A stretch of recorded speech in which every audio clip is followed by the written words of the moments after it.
Assalamualaikum warahmatullahi wabarakatuh. Para mitra kaum dangu, alhamdulillah tiasa tepang dangu deui sareng simkuring Cing Adnan dina gelaran dongeng Sunda anu baris ngalajengkeun carios Munjung Pocong dina seri ka-18 nya para mitra. Sakumaha biasa para mitra, simkuring nyuhun pangapunten tina samudaya ning kalepatan boh oge bilih ayana kasamian dina nami tempat gelar sareng sajabina numawi daya mangansa ukur carios fiksi anu direka ku simkuring etang-etang kangge hiburan sarerea. Nyaku kituna supados tong yang kolong teuing kana waktos dupina mangga urang kawitan we ieu lajengan cumarios Munjung Pocong dina seri ka-18 para mitra. Wilujeng ngadangukeun. Yu ah.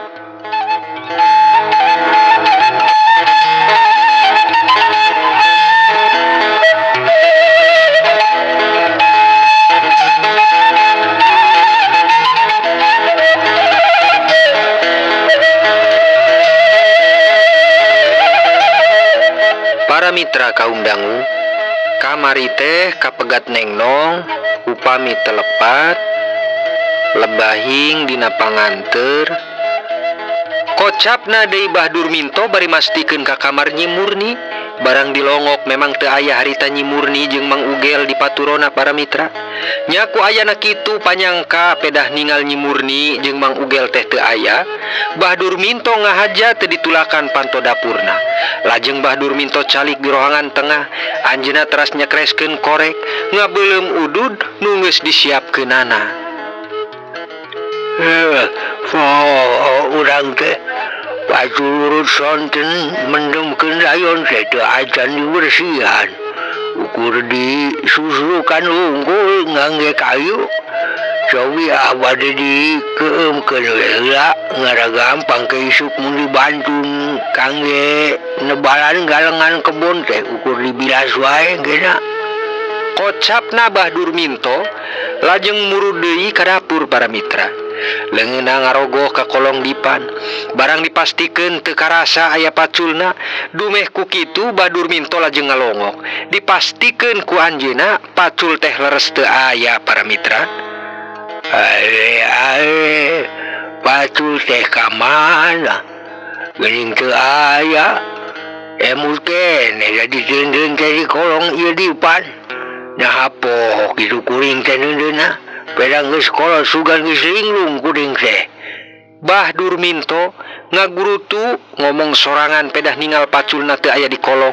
Anjeunna ngemut-ngemut sanyana sugan manawi pohon neundeuna.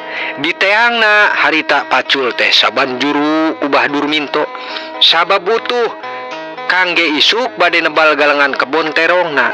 Tapi da memang teu aya pacul teh sabab dibantun ku minantuna para mitra. Sedengkeun Bahdur Minto dugi harita ngalih calik jeung ngarokona digolodog hareup parantina. Teu aya geuning paculnya duh. Diteang sabanjuru sugan bisi urang pohon neundeuna dasan teh teu ah. Jelas-jelas emut keneh dideundeun di kolong. Nah teu aya ieu teh nya. Ka mana eta barang teh? Kocap deui Bahdur Minto, keukeuh neang ku ngemut di pikiranana. Sanajan pacul barangna da ari keur bakal butuh mah pasti dipilarina para mitra. Kira-kira jam 3 munjuk ka wayah subuh, Nyi Murni jeung Mang Ugel teu acan wae aya mulangna. Beuki kapikiran sugan manawi kunaon jeung oge ka mana dupi jam sakitu masih can keneh wae aya mulangna. Geus jam sakieu. Nah barudak oge teu acan mulang wae ieu teh. Mun cina miceun bae dugi kalami kitu. Nah ka mana kitu budak teh? Mun cina urang teh hudang kumaha mulai jelema asup ka bumi nya teh nyolong. Lapur ieu mah. Lapur ieu barudak ka mana? Ceuk Bahdur Minto nu harita geus kapusingan ku paculna nu teu aya, ditambih anak jeung minantuna dugi jam sakitu teu acan wae aya mulangna para mitra. Teu lami ti harita para mitra, Mang Ugel datang jeung Nyi Murni. Anjeunna ti arah kaler rumasa geus ngabongkar makam. Bolokot harita teh acuk jeung calana nu dianggena. Kumargi oge memang teu aya jalan deui kangge kalebet. Nya Mang Ugel ge kapaksa kapergok ku Bahdur Minto. Himarana si poek-poek kitu. Eta pantes we patul jadi teang eueuh. Si goreng mah dibawa ku maneh. Pada bolokot kitu geus naon si Mur? Tarosna Bahdur Minto para mitra aneh ningal anak minantuna nu poek peuting bolokot jeung mamawa pacul. Itu tos micen di kali bah. Hari tadi teh kalaresan ningal lauk di kali anu beh kidul nu caina rada saat. Nya janten Mang Ugel teh ngahaja mulang nyandak pacul niatna mah bade nambak. Ngan ku aneh lauk teh ari geus ditambakan mah teu aya. Panginten ngabarisat heula. Janten sieun nya mulang we atuh mata pada bolokot kieu. Kocapna Nyi Murni para mitra dilajeng bebersih ka tempat adus. Lajeng gentosan jeung Mang Ugel nu teu lami pada beres. Harita sasarengan calik di rohangan tengah. Hari lawon bodas jeung curug mayitna mah tos diamankeun harita. Nyaeta diampihan kana tempat anu rapih ku Mang Ugel jeung Nyi Murni. Ieu mah ari poek kitu mah ulah gel. Aya wae maneh mah geus mah bolokot menang nanti ya baring poek-poek ieu disaruakeun wae siga keur baheula maneh. Ceuk Bahdur Minto anu harita sareng ngaroko jeung Mang Ugel. Teu lami Nyi Murni ti jero kamar nyauran ka Mang Ugel para mitra. "Kang, sakedap punten ka dieu heula Kang." Ceuk Nyi Murni. Lajeng Mang Ugel oge kalebet. Saperkawis memang geus surti Mang Ugel oge kana maksad Nyi Murni nu tangtos bakal ngabaskeun perkawis tadi kapergok ku Bahdur Minto. "Kang, kumaha ieu? Moalna naon kitu perkawis tadi?" Tarosna Nyi Murni nu janten mikiran bilihna kanyahoan kana naon anu geus dilakukeunana khususna ku kolotna para mitra. "Aman Mur, moal bakal katawis. Nu mawi pan tadi ku akang ge dibenerkeun deui. Teu sapertos nu waktos anu geus eta mah ditinggalkeun wae makamna. Da urangna ngarasa kasienan keur itu mah. Aman ieu mah." Tembal Mang Ugel para mitra nu geus mastikeun kayakinanana moal bakal kanyahoan ku sasaha oge sanaos kapergok mantun pacul ku Bahdur Minto. "Nya upami kitu mah syukur Kang. Nya hayu urang siap-siap wae mulang Kang ah. Kedap deui subuh ngaraena karintos bebenah mah." Kocap Nyi Murni nu harita dilajeng ku beberes. Di mana Mang Ugel sareng Nyi Murni harita memang bade mulangna mangsa bada subuh para mitra.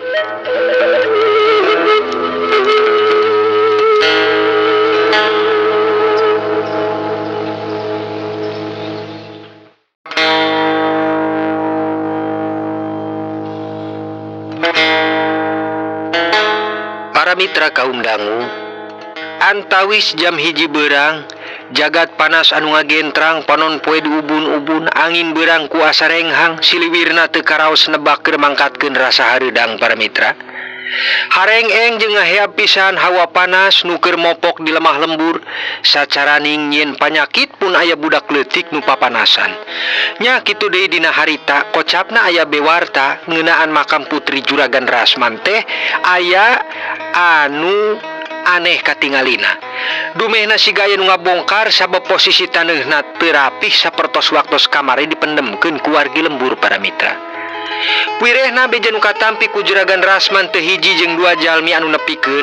Anjeunna lajeng ngempelkeun wargi jeung Lurah Roji pikeun langkung sae disaksenan ngabongkar deui kana pajaratan almarhumah anakna. Minangkana beja nu ditampi ku simkuring teh sanes ti hiji dua jalmi palura. Oge kasaksian pisan ku simkuring ge ieu mah jelas dupi makam teh tos aya nu ngabongkar. Kangge mastikeun anak panginten kunyanggakeun wae ka para wargi kangge ngabongkar deui kana ieu pakuburan almarhumah anak simkuring. Ceuk Juragan Rasman. Juragan munding nu geus kakoncara ternak mundingna dugi ka kota seberang para mitra. Saperkawis abdi kantos dikulem ka ieu tempat kajadian, oge nyaksen parentah ti pihak keluarga almarhumah Mangga ka para wargi bapak-bapak sadayana nyuwunkeun bantosanana pikeun kersa ngeduk deui kana ieu kuburan. Kahiji kangge mastikeun, kadua kangge perhatosan kapayuna ku ayana ieu kajadian. Ceuk Palurah Roji nutos nyondong harita kairing warga nu bade ngeduk deui kana eta kuburan para mitra. Ayo lor, urang kawikang wae bismillah. Kocapna salah sahiji warga nu ngawitan ngedukeun kuburan harita. Salalami eta kuburan dikeduk, dugi oge kana keteb anu janten panutup si mayit. Nya barang dibuka hiji-hiji ketebna teh para mitra, leres wae si mayit teh tos buligir taya lawonna. Ditambih deui curug nu kencana mayit tos buntung siga digegel teh. Wah, laras Palurah, aya nu ngabongkar ieu mah. Malian curug nu kencana buntung sapertos digegel. Kocapna hiji jalmi nu mastikeun aya di liang lahat harita. Urang ajar siga daya wargi di dieu teh anu keur neuleuman syarat kailmuan kotor ieu teh. Atanapi pasugian ku cara nu salah ieu teh Palurah. Kocap Juragan Rasman, alisna bari kerung jeung kumisna katawis jebing. Ambekna nu ngahanjakalkeun ka jalmi nu geus wantun ngabongkar kuburan almarhumah anakna para mitra. Nya upami kitu mangga layon diangkat deui ka luhur para wargi. Dilaksanakeun deui we panutupan lawon sakumaha biasa mayit umumna.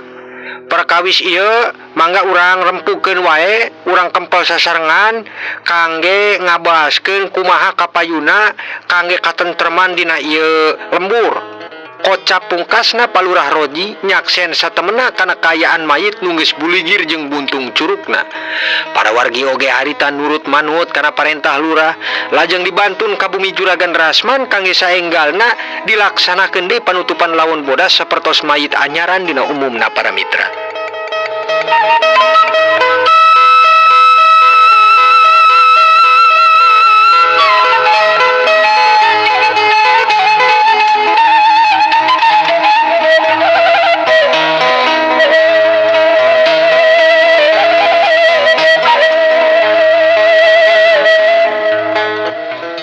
Para mitra kaundangu, wayah sonten mujeng ka magrib. Rame harita oge di lembur teh wartos nu ngakaitkeun kajadian siang tadi ngeunaan kuburan almarhumah anak Juragan Rasman.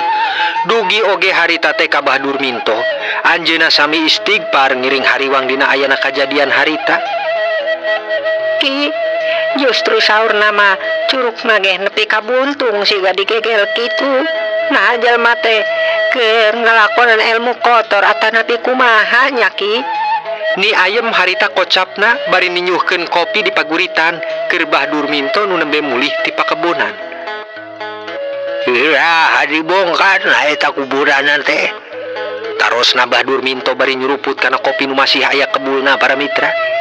Tadi beurang Ki, malihan saur teh aya Palurah Roji oge ngiring ngakseni. Da panginten kedah aya pihak desa nu kedah dikulem pikeun perkawis ieu mah. Yupi, ayeuna entos dipendemkeun deui mayitna. Tarosna Bahdur Minto nu sami ngaraos hariwang ku nampi wartos ti pamajikanna harita para mitra. Teh jeung ieu teh. Dupi bakal aya kajadian naon deui di lembur urang teh ni. Kamari-kamari nya geger nu monjong pocong. Ayeuna mayit dibongkar digegel curugna. Tang tos upami kieu mah silik aya nu teu bener ieu teh di lembur. Bahdur Minto kongsi mikiran rasa kakeueung nu keur dirasa di lemburna. Teu welehna cindek keneh kajantenan geger nu munjung pocong dugi kiwari aya deui kajadian anyar nu nyasar ka mayit-mayit. Dina kaayaan kitu Bahdur Minto emut waktos wengi anak jeung minantuna mantun pacul nu ngomongna geus nambak cai di kali neangan lauk tapi teu meunang.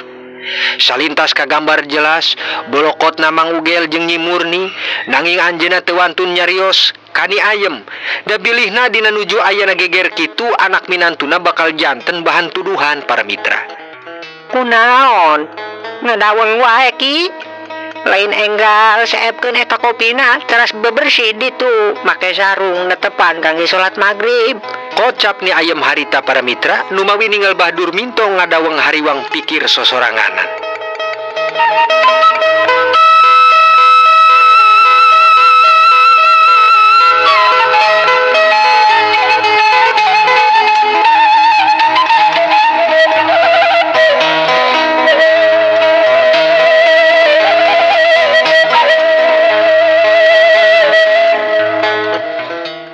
para mitra kaum dangu. Wayah Isa anu kaliwat peuting mongklek di pilemburan dumehna aya warta nu nyolong curug jeung lawon mayit janten lembur teh keung. Wargina teu wantun kalaluar sok bilih aya setan marakayangan nu memang ngahaja neangan tumbal. Nanging benten jeung Mbah Durminto para mitra anjeunna mikiran keneh kana ka anak minantuna nu mantun pacul tea. Dikaitkeun kajadianana ka waktos beurang, dirina asa aya curiga naha meureun nu ngalakukeun teh anak jeung minantuna sorangan para mitra. Dengarti kana pikiran asa kekeh wae nyandarkeun emut ka pacul geus dibawa ku minantu. Nahannya anjeunna nu ngalakukeunana sabab pas pisan kajadianana waktos aya anjeunna kamari ka dieu. Tapi lamun leres tangtos anak urang ge kababawa ieu teh. Kedah kumaha ieu kuring teh asa bingung sorangan. Kocapna Mbah Durminto dina manahna ngadaweng ku perkawis pacul dibantun ku minantuna. Teu lami ni ayem kaluar saparantos ngelonan si Encep di paturona para mitra. Aki-aki teh kunaon sih ditingali ti saprakna wih ti kebon ngadaweng wae aya naon ki. Taros ni ayem nu barang calik harita teh para mitra maturan Mbah Durminto. Nya Mbah Durminto oge teu wasa pikenahan eusi manahna nu jelas kapikiran ngeunaan Mang Ugel jeung Nyi Murni basa wengi kamari. Lah ini aki teh nuju hariwang ieu ka barudak teh. Nya ka Ugel jeung Murni anjeunna nu keur munjuk usaha kiwari teh. Deui ngariwang we kana pikiran. Hariwang kunaon aki teh? Anak minantu keur kaparengan milik nu gampang tina usaha lain teh seneng ieu mah malah hariwang kolot teh kumaha sih? Kocap ni ayem nu can terang naon nu dipikiran ku Mbah Durminto kiwari. Anjeunna ngocap nu sakintena teu pantes oge keur Mbah Durminto kedah ngahariwangkeun ka anak minantuna nu keur lancar subur dina usahana. Sanes kitu nih. Justru aki teh kamari peuting bergokan Murni jeung Ugel mulang mantun pacul. Antawis kirang langkung jam 2:30 wengi. Saurna nambah kalin nyangan lauk ari bukti teh aya laukna nu dibantun. Ari beurangna tadi tah geger saur ninipan perkawis kuburan almarhumah anak juragan Rasman. Bapak kapikiran sok bisi anak urang teh aya nu keur di jalan syarat kana usaha ngumpulkeun dunyana teh salah ieu teh ni. Kocapna Mbah Durminto bari ngaroko para mitra. Nyeni ayem ge reuas nampi wartosna nu janten surti kana maksad Mbah Durminto nu geus dikocapkeun tadi ka anjeun. Neng Nong para mitra. Hampura dongengna ka Bujang Neng Nong, insyaallah urang lajengkeun deui wae kana seri ka-20 nya para mitra. Sakitu panginten anu tiasa kapihatur ti sim kuring. Sapunyere pegat simpai paturai patepang deui. Wassalamualaikum warahmatullahi wabarakatuh.